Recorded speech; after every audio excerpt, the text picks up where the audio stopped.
മഞ്ഞു പുതച്ച വീട്, ഒരു രാത്രിയുടെ ഭീതി. ചില വീടുകൾക്ക് ഒരു കഥ പറയാനുണ്ടാകും. ചിലപ്പോൾ ആ കഥകൾ നമ്മുടെ ഉറക്കം കെടുത്തുന്നമാവാം. അങ്ങനെയൊരു കഥയാണ് ഇന്ന് ഞാൻ നിങ്ങളോട് പറയാൻ പോകുന്നത്. മഞ്ഞു പുതച്ച ഒരു രാത്രിയിൽ ഒരു പഴയ വീട്ടിൽ നടന്ന ഞെട്ടിക്കുന്ന സംഭവങ്ങളുടെ കഥ. 3 സുഹൃത്തുക്കൾ ആര്യൻ, മീര, രാഹുൽ എന്നിവരൊരു കാറിൽ യാത്ര ചെയ്യുന്നു. അവർ ചിരിച്ചും സംസാരിച്ചുമിരിക്കുന്നു. ആര്യൻ: എടാ, നമ്മൾ ഈ വഴിക്ക് പോകുന്നത് ശരിയാണോ? ഗൂഗിൾ മാപ്പിൽ വേറെ വഴിയാണല്ലോ കാണിക്കുന്നത്. മീര: സാരമില്ല ആര്യൻ, ഇത് ഷോർട്ട് കട്ടാണെന്ന് രാഹുൽ പറഞ്ഞില്ലേ, കുറച്ചുകൂടി വേഗം എത്താൻ. രാഹുൽ: അതെ, ഞാൻ മുമ്പ് ഈ വഴി പോയിട്ടുണ്ട്, കുറച്ച് വിജനമാണെന്നേയുള്ളൂ. പെട്ടെന്ന് കാറിന്റെ ഹെഡ്ലൈറ്റിൽ ഒരു പഴയ വീട് തെളിയുന്നു. കാർ അവിടെ നിർത്തുന്നു. മീര: അയ്യോ, ഇതെങ്ങനെയുള്ള സ്ഥലമാ രാഹുൽ? ഇവിടെയാണോ നമ്മൾ വഴി തെറ്റിയത്? രാഹുൽ: അല്ല, വഴിയൊന്നും തെറ്റിയില്ല. പക്ഷേ ഈ വീട് ഞാൻ മുമ്പ് കണ്ടിട്ടില്ലല്ലോ. ആര്യൻ: നമുക്ക് ഇറങ്ങി നോക്കിയാലോ?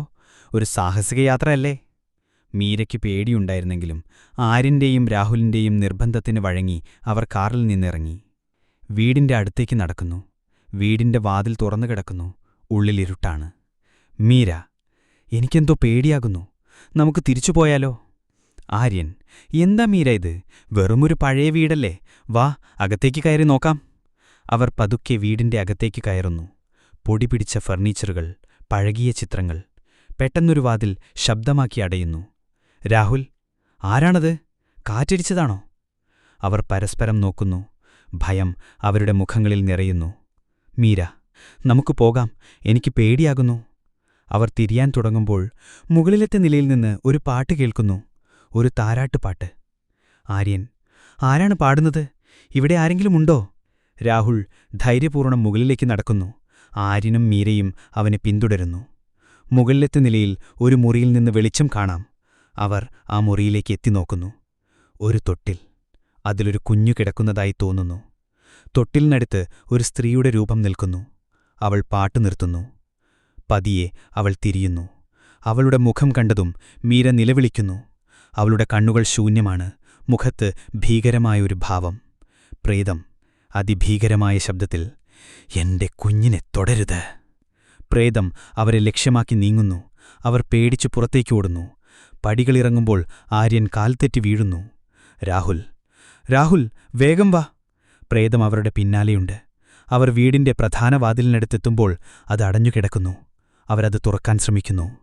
മീര: തുറക്കുന്നില്ല, നമ്മൾ കുടുങ്ങി. പ്രേതം അവരുടെ അടുത്തേക്കെത്തുന്നു. അതിന്റെ തണുത്ത കൈകൾ രാഹുലിന്റെ തോളിൽ സ്പർശിക്കുന്നു. രാഹുൽ: ആ. അവൻ തിരിഞ്ഞു നോക്കുമ്പോൾ പ്രേതം അവന്റെ കണ്ണുകളിലേക്ക് നോക്കുന്നു. രാഹുലിന്റെ കണ്ണുകൾ മുകളിലേക്ക് മറിയുന്നു. അവൻ നിലത്ത് വീഴുന്നു. മീര: രാഹുൽ. ആര്യൻ പേടിച്ചവനെ നോക്കുന്നു. പ്രേതം മീരയുടെ നേർക്ക് തിരിയുന്നു. മീര ഭയന്ന് നിലവിളിക്കുന്നു. പെട്ടെന്ന് കാറിന്റെ ഹോൺ ശബ്ദം കേൾക്കുന്നു. വെളിച്ചം വീടിന്റെ ജനലുകളിലൂടെ അകത്തേക്ക് വരുന്നു. പ്രേതം വെളിച്ചം കണ്ട് അപ്രത്യക്ഷമാകുന്നു. പോലീസുകാർ വീടിന്റെ പരിസരത്ത് നിൽക്കുന്നു. ആംബുലൻസ് കാണാം. പോലീസ് ഓഫീസർ: അപ്പോൾ നിങ്ങൾ 3 പേരും ഒരുമിച്ച് വന്നതാണോ? ഈ വീട്ടിൽ എന്താണ് നടന്നത്?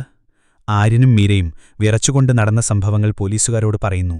രാഹുലിനെ സ്ട്രെച്ചറിൽ കയറ്റി ആംബുലൻസിലേക്ക് കൊണ്ടുപോകുന്നു. അവന്റെ മുഖം വിളറിയിരിക്കുന്നു. രാഹുലിന് പിന്നീട് എന്തു സംഭവിച്ചു എന്ന് ആർക്കും അറിയില്ല. അവൻ മാസങ്ങളോളം ആശുപത്രിയിൽ കഴിഞ്ഞു. പിന്നീട് അവനെക്കുറിച്ച് ആരും കേട്ടില്ല.